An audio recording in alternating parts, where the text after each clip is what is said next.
Shalom anak raja, salam sejahtera dalam kasih Tuhan kita Yesus Kristus yang selalu mengasihi kita, yang selalu memberkati kita, dan selalu menjawab doa-doa kita sebagai orang percaya. Bapak Ibu yang diberkati Tuhan, saudara-saudariku diberkati Tuhan, semua anak raja dimanapun Anda berada, kita kembali berjumpa dalam sharing firman-Mu pelita bagi kakiku.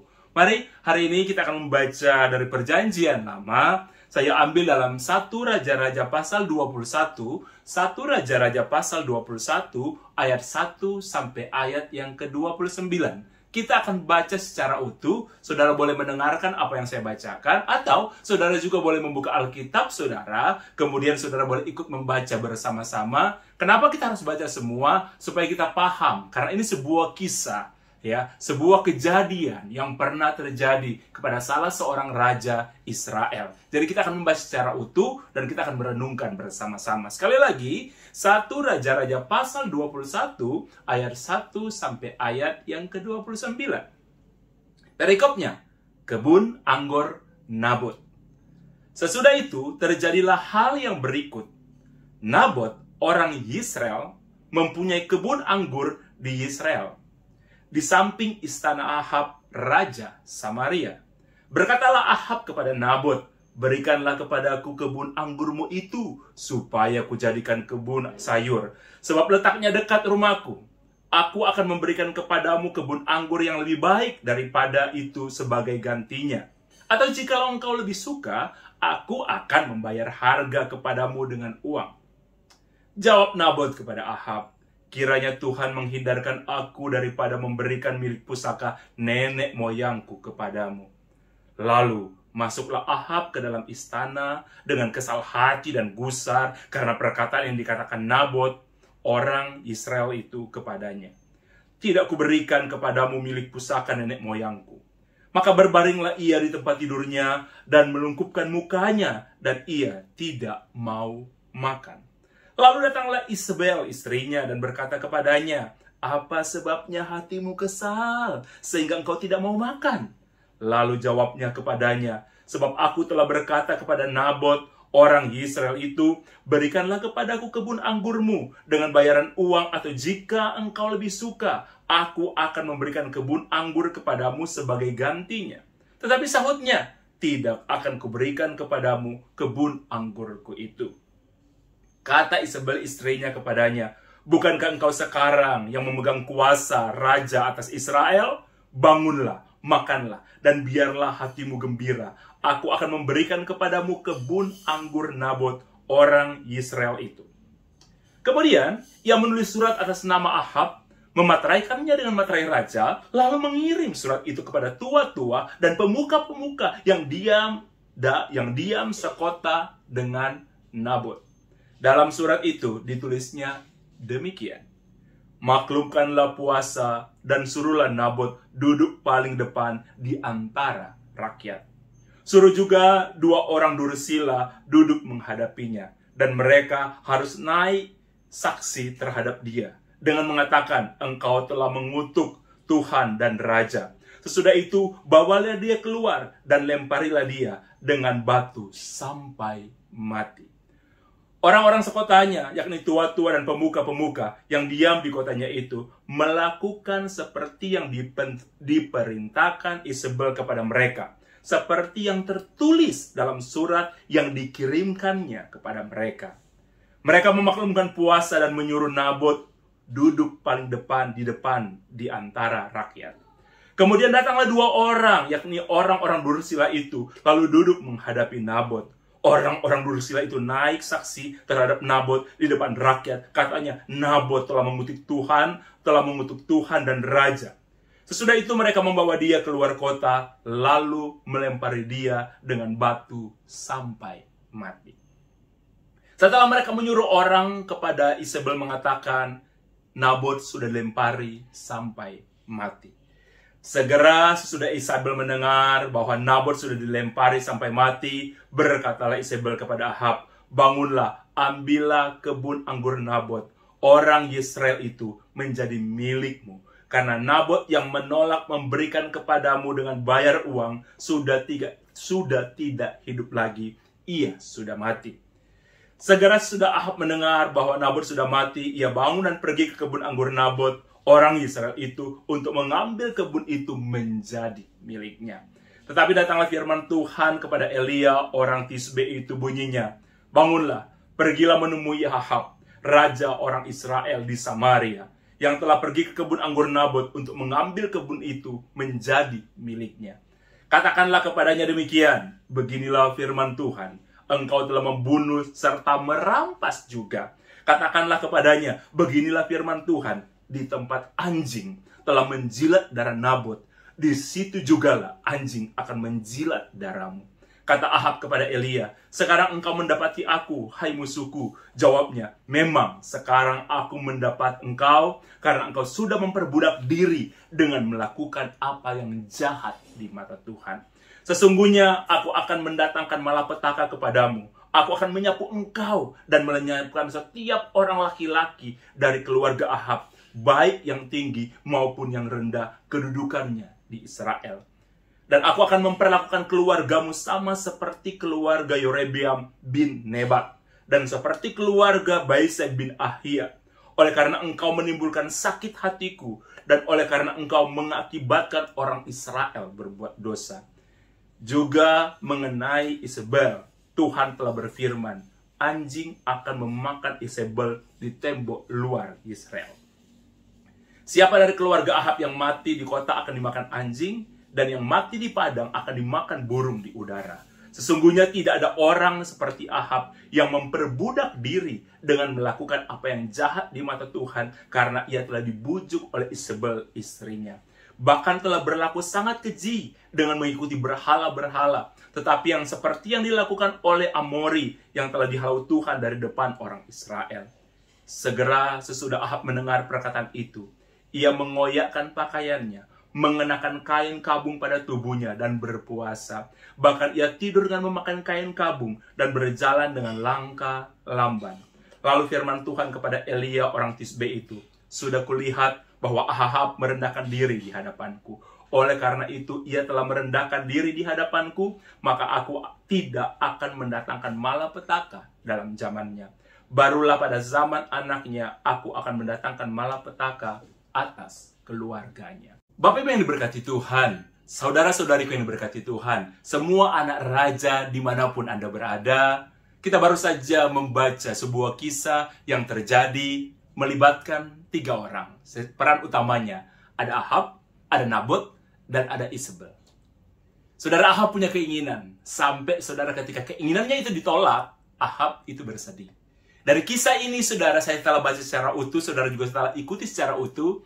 Saya ingin berpesan kepada saudara melalui firman Tuhan ini, berhati-hati dengan apa yang disebut dengan keinginan. Ahab menginginkan sesuatu, dia tidak mendapatkannya karena ditolak saudara, karena dia seorang raja, tapi dia marah, dia bersedih karena itu ditolak. Dia bercerita dengan Isabel istrinya, dan Isabel merencanakan sebuah rencana untuk membunuh Nabot dan mengambil kebun anggurnya. Dan setelah Nabot mati, dia difitnah saudara dengan cara ibadah. Sangat rohani. Orang bisa melakukan kejahatan, saudara. Orang bisa merencanakan sesuatu, menghancurkan seseorang, bahkan dengan cara-cara yang kelihatan rohani sekalipun. Karena waktu itu beribadah. Tapi Nabot, saudara, ditempatkan di depan. Sehingga, saudara, ketika akhirnya, karena tidak layak, seorang rakyat biasa, saudara, ada di paling depan. Dan ada orang bersila mengatakan, dia telah menghina Tuhan dan telah menghina Raja. Sehingga Nabot dilempari sampai mati. Orang yang tidak mengetahui peristiwa itu, saudara, mereka berpikir memang Nabot berbuat dosa. Nabot telah berbuat salah. Padahal di balik semua itu, saudara, yang kelihatan rohani pada waktu itu, saudara, dan kelihatan juga dia telah menghina sebuah ibadah, ada sebuah rencana. Ada drama yang dibuat. Ada sutradara yang memainkan itu hanya untuk bisa mendapatkan keinginannya. Dan Nabot mati, kemudian Isabel datang kepada Ahab dan mengatakan, kau berhak mengambil semua itu. Dan Ahab dengan sukacita, dia mengambil tanah Nabot. Dan saudara, Tuhan tidak pernah tutup mata. Tuhan selalu ada. Pertanyaannya, kenapa Tuhan tidak menghalangi pembunuhan terhadap Nabot? Kadang-kadang saudara, Tuhan mengizinkan semuanya itu terjadi.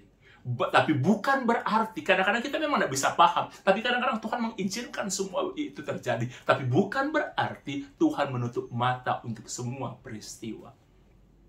Tuhan ada. Kemudian Tuhan mengutus Elia. Tuhan berbicara kepada Elia secara langsung untuk mengingatkan Ahab dan hukuman yang akan dia terima. Kalau saudara baca, kalau kita baca bersama apa yang akan ditanggung oleh Ahab dengan semua rencana jahat dia bersama Isabel, itu saudara melebihi apa yang dia buat. Dosa saudara, kita akan bayar memang, ya kan? Lebih dari apa yang kita lakukan. Ya. Kesenangan yang kita alami tidak sebanding dengan derita yang akan kita alami. Sekali lagi, kesenangan dosa yang kita alami tidak sebanding dengan derita yang akan kita alami. Dan itu yang dialami oleh Ahab, diingatkan oleh Elia. Untungnya, saudara, ada untungnya Ahab bertobat. Tetapi konsekuensi untuk keturunannya tetap terjadi. Firman Tuhan katakan begini, pada akhirnya Ahab merendahkan diri. Penting sebuah pertobatan ketika saudara melakukan sebuah kesalahan. Oke, karena kadang-kadang orang kalau melakukan kesalahan, semua kita bisa berbuat salah. Kalau ditegur, reaksinya gimana? Ketika Ahab ditegur, Ahab merendahkan diri. Beda dengan merendahkan hati. Orang yang rendah hati itu berarti tidak sombong. Sedangkan merendahkan diri, menganggap diri itu saudara perlu Tuhan. Merendahkan diri berarti saudara dia bertobat. Ya, merendahkan hati beda lagi. Merendahkan diri berarti dia sadar dia salah. Dia raja dan dia rendahkan diri di hadapan Tuhan sehingga Tuhan bilang kepada Elia, aku tidak akan menghukumnya, tapi turunannya akan menerima ganjaran dari apa yang dilakukan oleh Ahab. Nah, saudara, sekali lagi saya ingin mengingatkan kepada saudara, berhati-hati dengan keinginan. Semua kita itu manusia punya keinginan. Tetapi saudara harus mengerti, tidak semua keinginan harus kita dapatkan. Saudara, mari kita lihat bersama ketika Adam dan Hawa ada di tengah-tengah Taman Eden. Satu kali ular menggoda, iblis dalam wujud ular menggoda Hawa untuk memakan buah yang terlarang. Dan salah satu yang ditegaskan oleh iblis pada waktu itu, Hawa, engkau dan suamimu nanti akan menjadi seperti Tuhan. Tahu mana yang benar, mana yang salah, yang tidak benar. Saudara, itu yang Hawa dan Adam telah menikmati semua yang terbaik. Mereka diciptakan serupa dan segambar dengan Tuhan. Ingat, manusia diciptakan serupa dan segambar dengan Tuhan. Tapi hanya serupa. Tapi manusia bukanlah Tuhan.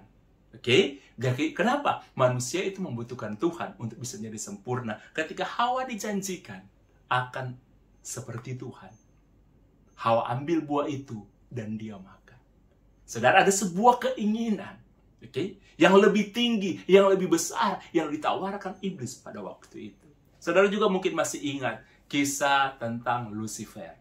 Lucifer adalah malaikat, penghuni surga, yang akhirnya dibuang menjadi iblis di dunia ini sampai hari ini. Saudara yang diberkati Tuhan, iblis punya keinginan, Lucifer punya keinginan. Waktu itu dia masih malaikat. Waktu itu Lucifer masih malaikat, saudara. Dia punya keinginan untuk duduk di tahtanya Tuhan. Untuk sama dengan Tuhan, sama dengan Adam dan Hawa juga. Jadi dosa seperti itu ditularkan Lucifer kepada Adam dan Hawa. Jadi dosa pertama itu keinginan untuk menjadi serupa dengan Tuhan, itu saudara dimulai dari Lucifer. Dia ingin serupa dengan Tuhan, padahal dia malaikat, saudara. Akhirnya saudara dia dibuang dari malaikat, itu dibuang menjadi iblis. Dan dosa keinginan-keinginan seperti itu, saudara, ingin menjadi Tuhan, ingin menjadi lebih hebat, saudara, tanpa melihat kebenaran, tanpa menyadari kebenaran, itu terjadi kepada Adam.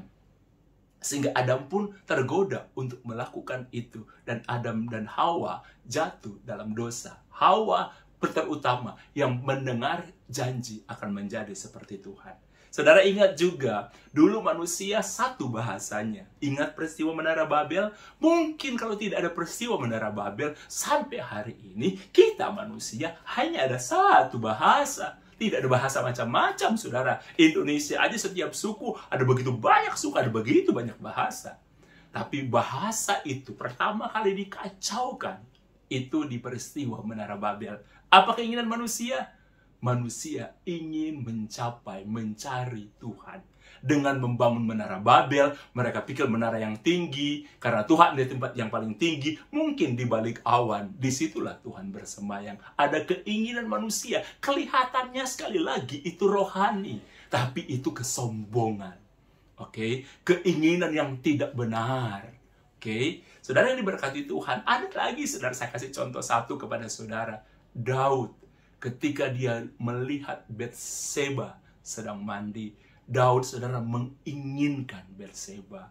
Saudara, sebenarnya setiap manusia punya keinginan, punya nafsu dan lain sebagainya. Tetapi ketika akhirnya Daud punya keinginan, kemudian dia mewujudkan keinginannya, akhirnya saudara, dia mengeksekusi keinginan itu yang salah.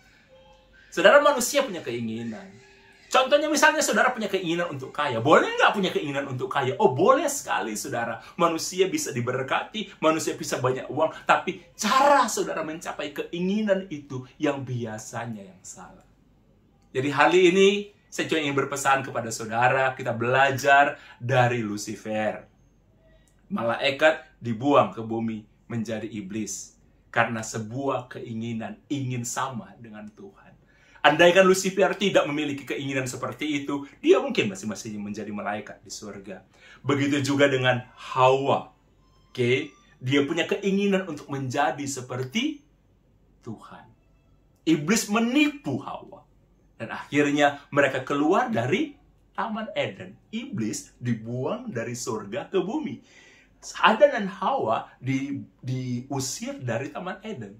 Ada konsekuensinya.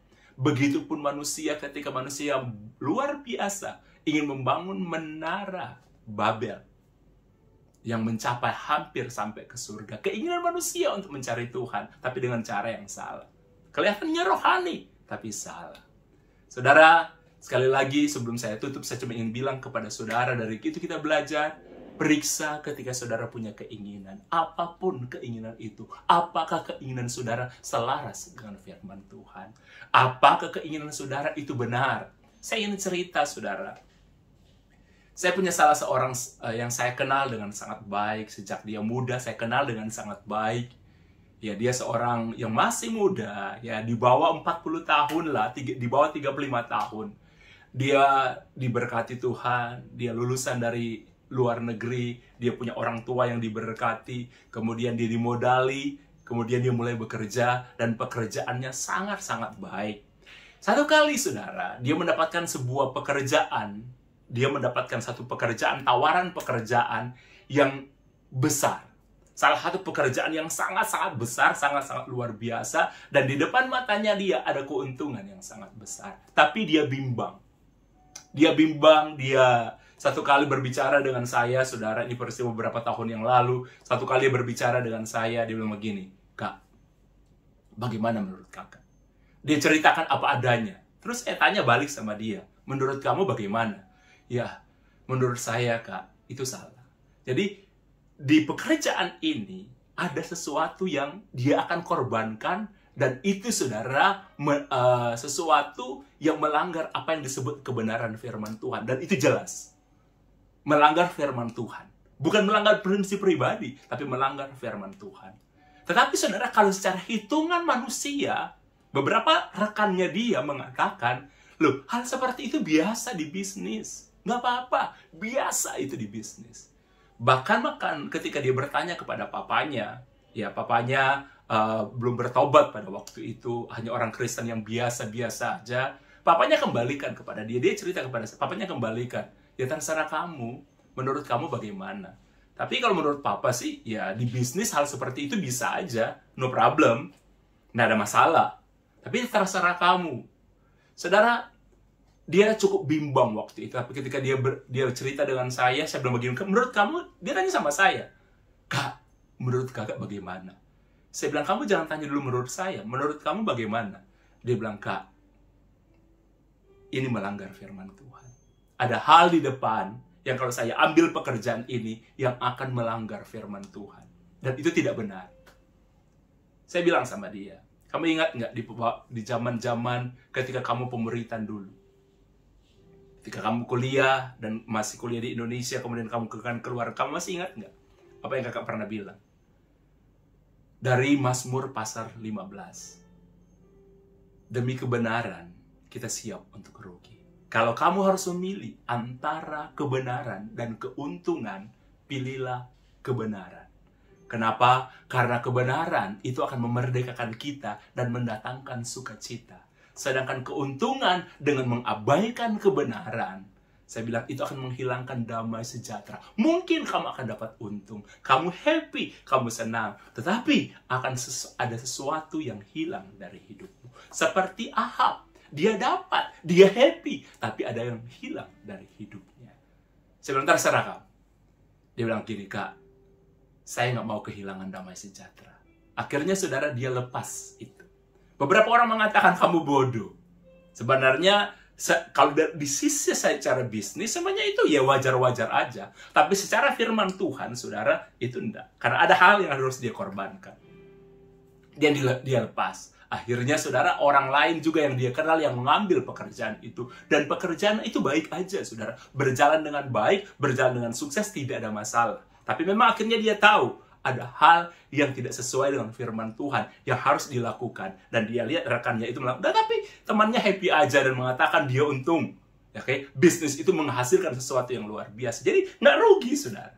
Tapi dia bilang begini kepada saya, Kak, yang paling penting itu damai sejahtera. Betul kata kakak, kebenaran itu akan memerdekakan. Keuntungan belum tentu.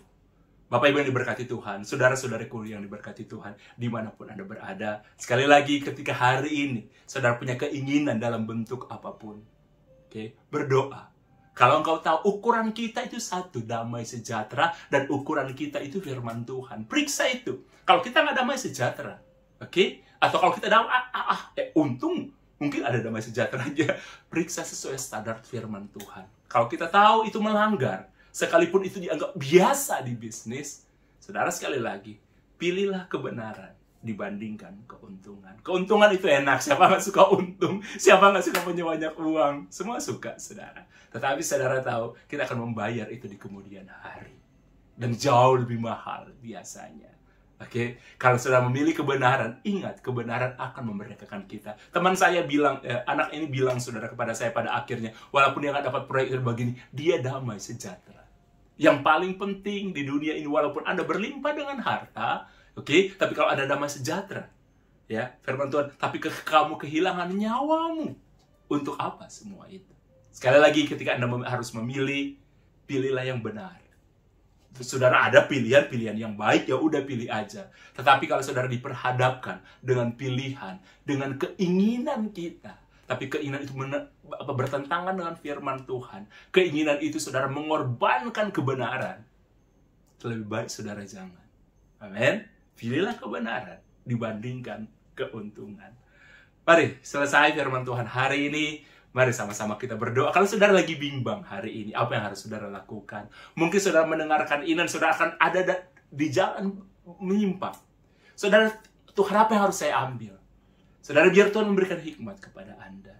Sehingga Anda beri kekuatan kepada Anda. Sehingga Anda mengambil keputusan yang benar. Bukan sekadar baik, tapi mengambil keputusan yang benar. Yang akan membawa damai sejahtera. Yang akan membawa sukacita.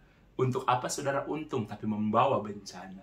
Mari kita berdoa. Haleluya, haleluya, haleluya, haleluya. Terima kasih Engkau mengajarkan kami. Dari waktu ke waktu kami akan selalu belajar firman Tuhan. Karena firman-Mu itu pelita bagi kami. Dan terang bagi jalan kami. Kami belajar hari ini Tuhan dari seorang raja yang bernama Ahab. Yang tidak bisa mengendalikan keinginannya. Keinginannya jauh lebih besar daripada kebenaran. Sehingga dia keluar dari kebenaran hanya untuk mendapatkan keinginan. Kalau ada setiap anak raja yang sedang menghadapi dilema ini, Tuhan, Roh Kudus, berbicara kepada mereka dengan bahasa yang mereka mengerti. Sehingga mereka bisa mengambil keputusan yang tepat. Bahwa damai sejahtera jauh lebih penting. Kebenaran jauh lebih penting daripada keuntungan. Diberkatilah engkau dimanapun engkau berada. Diberkatilah kedua tanganmu sehingga engkau giat bekerja dan menghasilkan yang baik. Biarlah Tuhan akan mempertemukan engkau dengan orang-orang yang baik. Engkau akan bekerja sama dengan baik dan menghasilkan hal-hal yang baik. Karena kami tahu, bila kami hidup dalam kemurahan Tuhan, kami akan melihat kebaikan Tuhan, kemurahan Tuhan sepanjang hidup kami. Kami berdoa dalam nama Tuhan Yesus Kristus. Haleluya, puji Tuhan.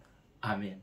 Bapak Ibu yang diberkati Tuhan, kita berjumpa lagi di lain kesempatan dan lain waktu. Bersemangat menghadapi apapun, bersyukur menghadapi apapun. Ingat baik-baik, Tuhan Yesus itu baik.